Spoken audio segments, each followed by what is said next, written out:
Welcome. I'm Sebastian Mahfood, and you're listening to WCAT Radio, the on-air wing of En Route Books and Media, bringing you the dulcet sounds of Catholic wisdom.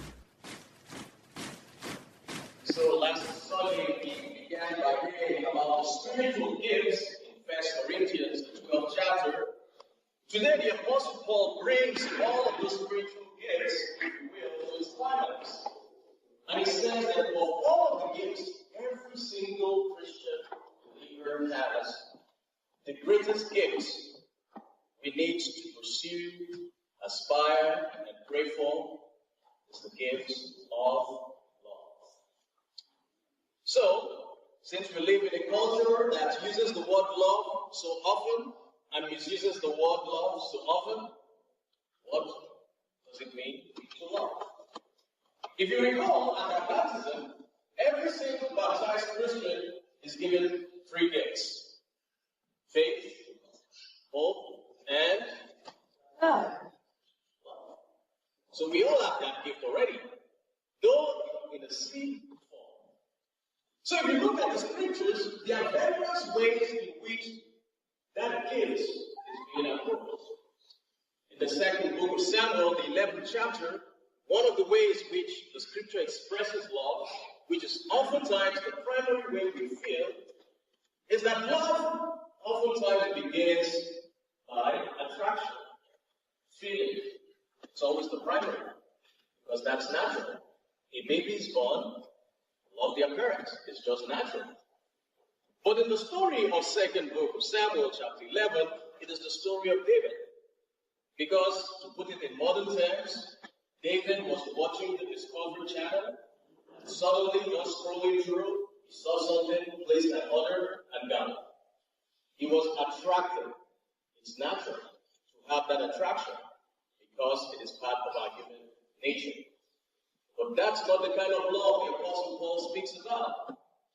The second way in which the scripture interprets love is also found in the first book of Kings, the 10th chapter.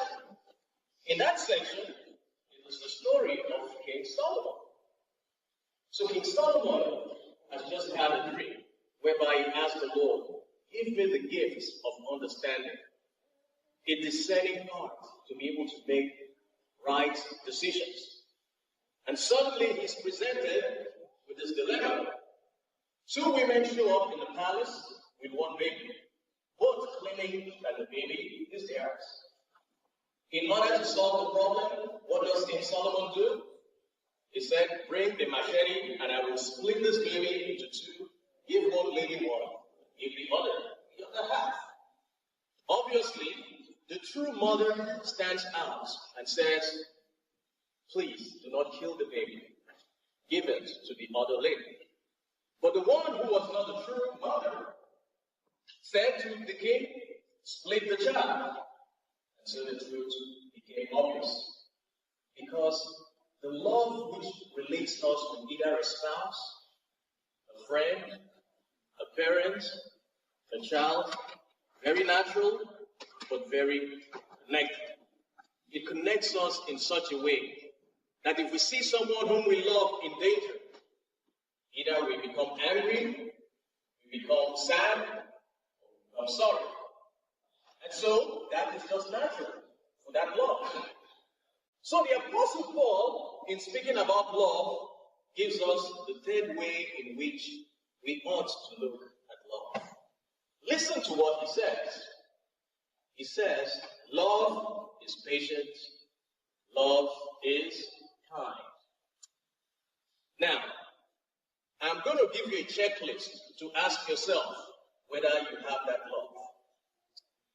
If anytime you love someone and you become jealous, it's not love.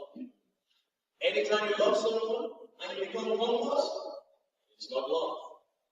Anytime you love someone and you begin to gossip, it's not love. Anytime you love someone and you begin to seek your own interest, it's not love. Love is patient, love is kind. In fact, this love is supernatural because it can only be bestowed on us, given to us through the power and the grace of Jesus Christ.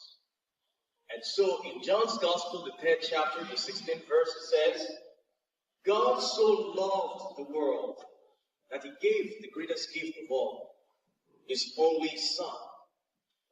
That's the kind of love which we are called to show and share with one another. That kind of love is difficult. Hence, the Apostle Paul in today's 2 reading says, when I was a child, I talked like a child, I think like a child, I reasoned like a child. In other words, when our love is still on the natural level, we will talk, think, and reason like children. How do children talk, think, and listen? Thanks be to God, we have a little one today in our midst. Afterwards, after the mass is over, listen to how she talks. She can say something, but for the adults among us, it would make so much of a sense. But as you grow older, as you grow mature, your reasoning begins to change. So when love begins to grow and begins to mature, it changes. So much so that the way you look at others, you experience others, begins to change. Hence, the Apostle Paul says, that kind of love never fails. It believes all things. It bears all things. It endures all things. And it also hopes all things. It is a difficult kind of love, and it can only be received through the grace and power of God. My brothers and sisters, I will stand up here to deceive you that we are there. If there's anyone who's there, I know you are saints. I am yet to become one. I am still on the journey, and I presume or assume many in this church are still on that journey to grow in that kind of love. So, why does the Apostle Paul say that love is the greatest of the three gifts we receive? If you also recall, he says, we walk by faith and not by sight. Because in the journey of this world, faith leads us to God. And when we get to heaven, we wouldn't need faith because we will see God face to face. Hope. The apostle says in Romans that hope that has seen what is hoped for is not hope. So, when we get to heaven, because we pray and do all sorts of sacrifices because we hope to get to heaven, when we get to heaven, we will possess the source. He whom we have hoped for, God, we wouldn't need hope anymore. But love, the love which we establish here on earth, can only grow and grow and grow, so much so that the Apostle John says, God is love. It will never end because we'll keep on loving. And so, here is the caveat. If there's someone here on earth you do not love, my brothers, my sisters, get what's going to happen on the last day. Just imagine. You walk up to the pearly gates, and there is the person you least expected to be there. And you say to God, what are they doing here? And God will say to you, well, if you can't love them here in heaven, you can go to hell.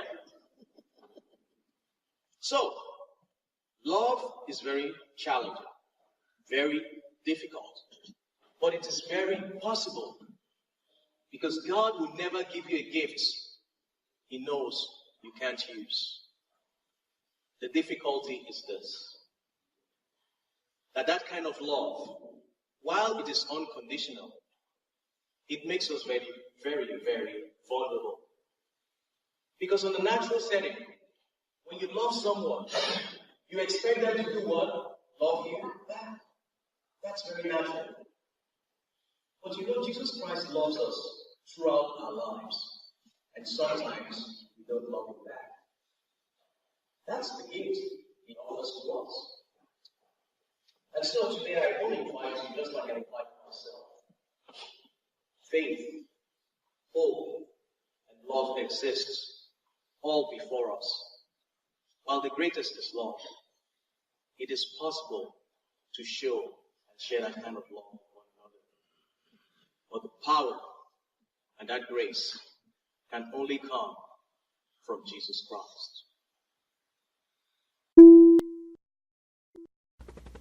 We hope you enjoyed the program and will join us back for another show on WCAT Radio.